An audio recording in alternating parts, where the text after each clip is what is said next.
अब जरा सा जल्दी से अपने दर्शकों को दिखा देते हैं, क्योंकि अब जो डेटा हम आपको दिखाने वाले हैं उस पर सबकी नजर होगी। और वो डेटा क्या है? सीएम। क्योंकि अगर कांग्रेस पार्टी वाकई इस तरह के स्पष्ट जनादेश के साथ आती है तो लोगों की राय क्या है, किसको देखना चाहते हैं वो सीएम। और ये जो नंबर्स हैं वो कुमारी सैलजा की जो उम्मीदें हैं शायद उस पर बहुत पानी फेरे। लेकिन ये भी याद रखना होगा 13,000 लोगों की ये बात है जो सर्वे में सामने आए हैं। 31% वोटों के साथ भूपेंद्र हुड्डा सबसे आगे है सीएम कैंडिडेट के मतलब चयन में, चॉइस में।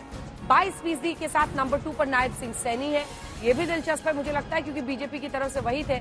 और मनोहर लाल को लेकर जो नाराजगी है वो 4% में साफ झलक रही है, इसीलिए उनको 6 महीने पहले चुनाव के पहले बदला भी गया था। दीपेंद्र हुड्डा भी ऊपर है मनोहर लाल से 9%, वो कुमारी सैलजा से भी ऊपर है जो 5% पर है। तो ये जो पूरा इस नंबर का है, लेकिन अभी इंतजार करना होगा कि क्या तय होता है। हालांकि अपनी दावेदारी विनोद जी, कुमारी सैलजा अभी तक छोड़ने को तैयार नहीं। उन्होंने बीते दिन भी इंटरव्यू दिया है, वोटिंग के एक दिन पहले इंटरव्यू दिया है और कहा है कि उनकी भी दावेदारी है सीएम पद की। ये दावेदारी कर रही है, वरिष्ठता है उनकी, करना भी चाहिए। लेकिन इसके पीछे एक स्ट्रेटजी भी थी कांग्रेस की। सैलजा सोनिया गांधी से मिलने के बाद भी बयान देती, तो उनको रोका नहीं गया।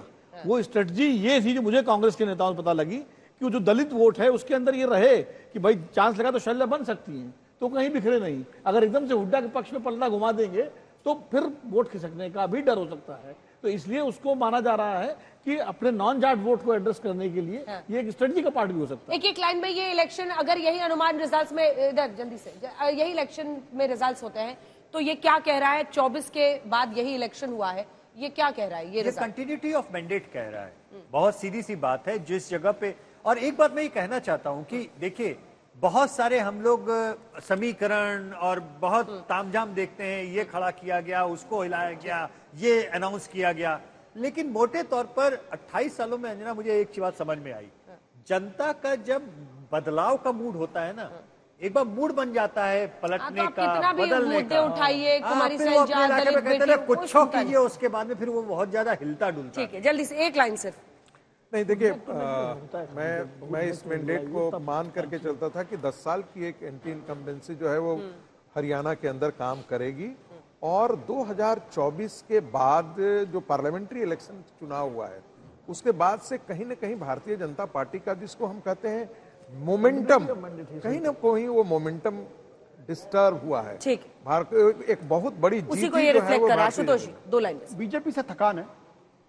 ठीक है विनोद जी। थकान मैं सहमत हूं बड़ी यशवंत की एनालिसिस की। कंटिन्यूटी ऑफ मैंडेट है और केंद्र में सरकार बनने के बावजूद अभी तक बीजेपी दोबारा वो नहीं रीगेन कर पा रही है जो उसकी स्थिति 2019 में थी। ठीक है, बहुत धन्यवाद आप सभी का हमारे साथ इस कवरेज में रहने के लिए। तो एग्जिट पोल के ये आंकड़े, सी वोटर का ये सर्वे साफ इशारा कर रहा है कि जम्मू कश्मीर में नेशनल कॉन्फ्रेंस और कांग्रेस की बनती हुई दिख रही है सरकार। मामला अगर अटकता है तो बीजेपी के भी चांसेस बन सकते हैं। लेकिन हरियाणा में तो तस्वीर एक तरफा है, जहां पर कांग्रेस की स्पष्ट जनादेश के साथ बनती हुई दिख रही है सरकार। लेकिन 8 अक्टूबर को जरूर रहिएगा हमारे साथ, क्योंकि उस दिन असल नतीजे आपके सामने होंगे। देश दुनिया की बाकी खबरों के लिए आप देखते रहिए आज तक।